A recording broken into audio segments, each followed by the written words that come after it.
Hello guys, and welcome to my page. If you like what you see, please like and subscribe. Today I'm going to be showing you how to do a hot and spicy marinade. Now I say hot and spicy, but it can be as mild as you like. If you don't like too much heat, you can use a milder chilli, or you can omit the chilies altogether and just put more peppers. So you can use any colour pepper, it'll just give you a slightly different taste, but no heat at all.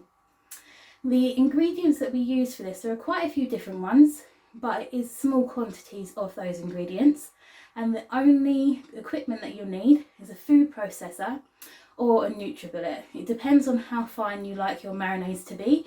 If you like it really fine with no bits in it at all, I recommend using a NutriBullet. You may have to add just a splash of water in there as well, just to get the processor going.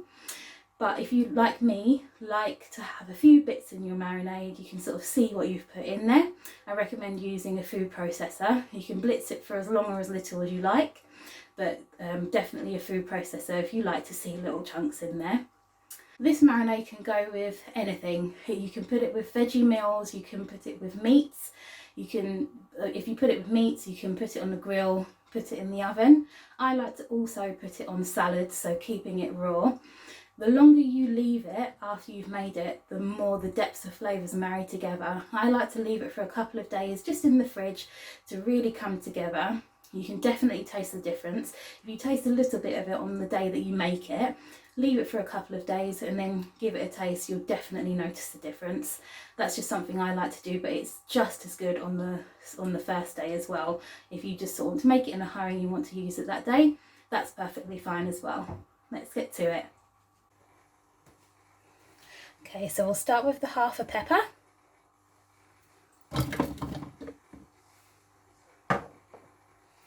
And then we'll add the chilies, whichever chilies you've chosen. Now don't forget, if you're using something like a Scotch bonnet, make sure that you use gloves and you discard of those gloves straight away, and wash your hands and the knife and the chopping board. If that gets on your skin or in your eyes, it really does burn, so just be extremely careful.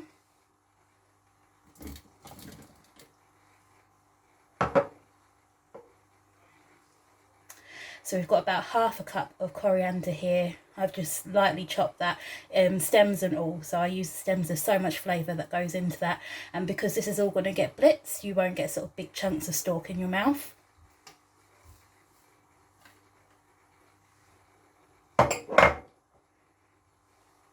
So you need about a quarter cup of basil. I actually ran out of basil, so this is all I've got. But about a quarter cup is what you'd usually use for this.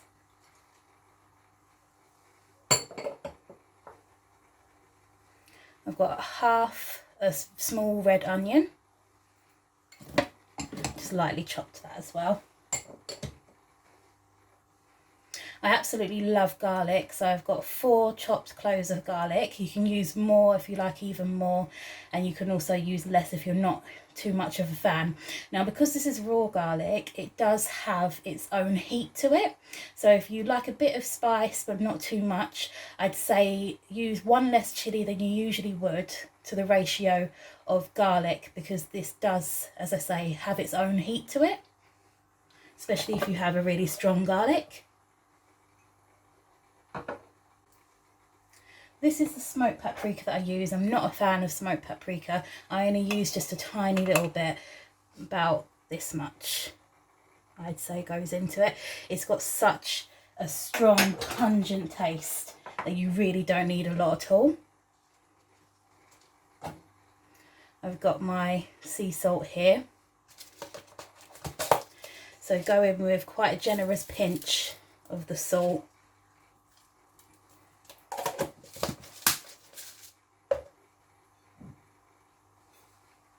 So this is the oil that I use. You can use any oil that doesn't really have much of a flavour.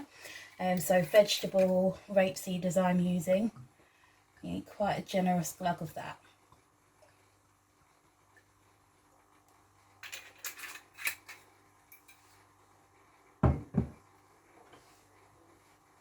And then you've got your lemon. I'm going to use half first, and then once I've whizzed this up a bit, I'm going to give it a bit of a taste to see if it needs any more.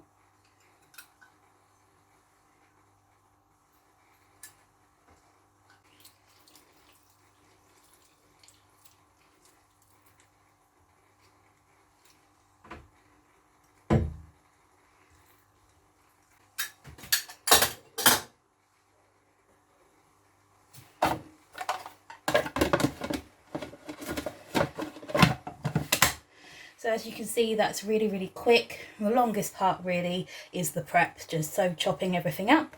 So here we go.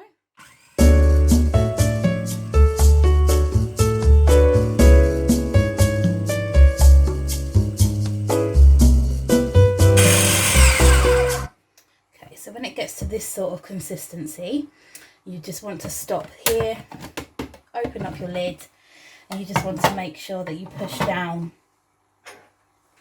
everything at the side. You want it to all be roughly the same sort of consistency, depending on how you want it. If you want it quite chunky, so with quite a lot of bits, you can sort of stop around here so it looks like that, so you can sort of see everything. But I'm going to try and aim for a little bit finer than this.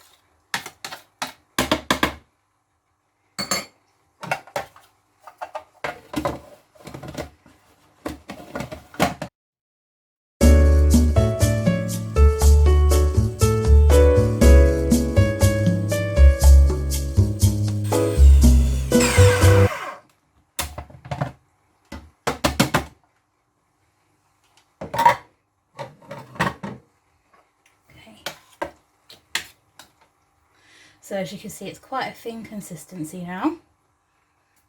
That'll probably be sort of where I want to leave it off. I'm going to give it a little taste, see if it needs anything added to it.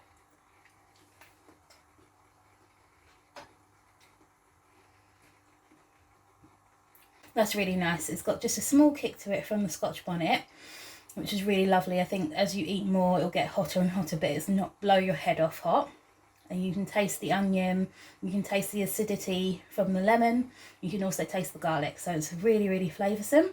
I think I might give it a little bit more of a whisk and just add a tiny bit more oil, so that when I use this to marinate my meat, I don't need to add any oil to that. It'll already be based in here.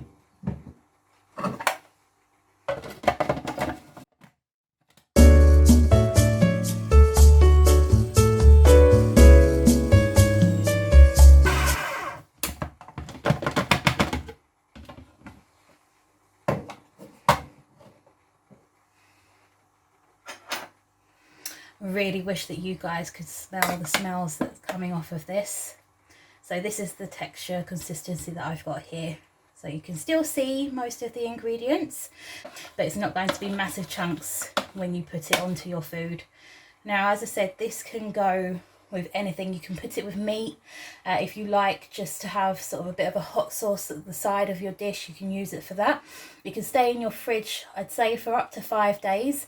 Or if you have a kilner jar like I do, you can make sure you boil that to get rid of any germs, and then you can put this in the fridge and it can last for about 3-4 weeks in there.